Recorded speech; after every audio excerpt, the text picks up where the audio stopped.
നമുക്കിന്ന് Rosemary oil ബീറ്റിൽ തന്നെ ഉണ്ടാക്കിയാലോ. ഞാൻ കുറച്ച് കാലങ്ങളായിട്ട് ഇപ്പം റോസ്മേരീൻ്റെ ഒരു ഫാൻ ആയിക്കൊണ്ട് വരികയാണ് കേട്ടോ. അതുകൊണ്ട് ഞാൻ വിചാരിച്ചു വന്നാൽ നിങ്ങളെയും കൂടി ഒന്ന് കാണിക്കാമെന്ന്. അപ്പോൾ ആദ്യം തന്നെ കുറച്ച് റോസ്മേരി എടുക്കുക, എന്നിട്ട് അത് നന്നായിട്ട് വാഷ് ചെയ്യുക. വാഷ് ചെയ്തതിന് ശേഷം ഒരു ടിഷ്യൂ പേപ്പർ വെച്ചിട്ട് അതിലത്തെ വെള്ളമൊക്കെ തുടച്ചെടുക്കുക എന്ന് വെച്ചാൽ ഇങ്ങനെ ഒപ്പിയെടുക്കുക. ഞാൻ ഈ വീഡിയോയിൽ കാണിക്കുന്ന പോലെ അങ്ങനെ ആക്കിയതിന് ശേഷം മാത്രമേ നമ്മളത് എണ്ണയിലേക്ക് ഇടാൻ പാടുള്ളൂ. ഇല്ലെങ്കിൽ എണ്ണ വേഗം കേടായി പോകാനുള്ള ചാൻസ് ഉണ്ട്. അതുകൊണ്ടാണ് ഇങ്ങനെ ചെയ്യുന്നത്. നമ്മളിവിടെ യൂസ് ചെയ്യുന്ന എണ്ണ എന്ന് വെച്ചാൽ കോക്കനട്ട് ഓയിലല്ല നമ്മൾ യൂസ് ചെയ്യുന്നത്, നമ്മൾ ഒലിവ് ഓയിലാണ് യൂസ് ചെയ്യുന്നത്.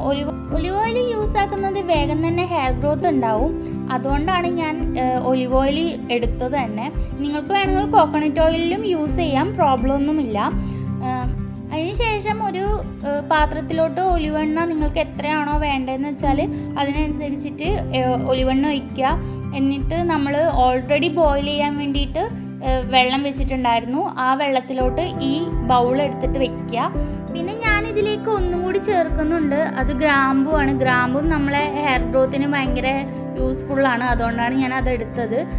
10 to 20 മിനിറ്റ്സ് നമ്മൾ ഇങ്ങനെ ബോയിൽ ചെയ്യുക. ബോയിൽ ചെയ്തതിന് ശേഷം ഇതിൻ്റെ കളറ് മാറും, പിന്നെ ചെറിയ ചെറിയ ബബിൾസ് ഉണ്ടാവും. നല്ല രീതിയിൽ തണുത്ത ശേഷം ഒരു അരിപ്പ് വെച്ച് അരിച്ചെടുത്ത് നന്നായി ടൈറ്റ് ചെയ്ത് വെക്കുക. ടൈറ്റ് ചെയ്ത് വെച്ചാൽ എത്ര മാസം വേണമെങ്കിലും ഇത് നിൽക്കും. കുളിക്കുമ്പോൾ നല്ല മൈല്യൂട്ടായിട്ടുള്ള ഷാമ്പു യൂസ് ചെയ്താൽ മതി, നല്ല റിസൾട്ട് കിട്ടും. അപ്പോൾ ഓക്കെ, ബൈ.